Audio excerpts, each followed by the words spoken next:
ننتقل إلى أمر آخر أيضا وردت فيه مجموعة من الأحاديث، ولكن نسأل هذه المرة عن جزئية معينة منه، وهو أن الشمس إذا طلعت من مغربها لا تقبل التوبة.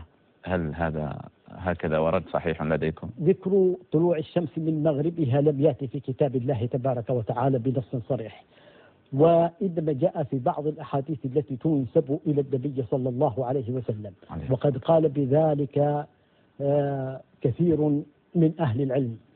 والذي أقوله إنه إذا طلعت الشمس من المغرب فإنها لا تقبل توبة من تائب، كما أنه لا يقبل إسلام أو إيمان من كافر.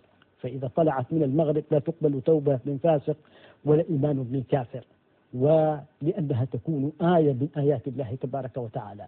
فالإيمان أو التوبة تكون اضطرارية لا اختيارية، والذي يقبل الاختياري لا الاضطراري.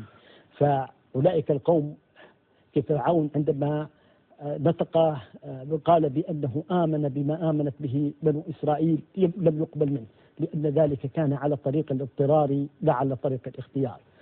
فالذي أقوله إن طلعت من المغرب فذلك هو الحكم. وقد فسر بها بعض العلماء آية سورة الأنعام. وإن كان بخلاف ذلك فالله تبارك وتعالى أعلم بذلك. فإن طلعت لا تقبل التوبة ولا يقبل الإيمان. طيب أنتم تستخدمون هنا فضيلة الشيخ أداة الشرط إن طلعت، هل تشعرون أن الأحاديث الواردة في هذا تحتاج إلى مزيد تمحيص وقراءة؟ أقول هذا هو الأسلم. هذا هو الأسلم. نعم.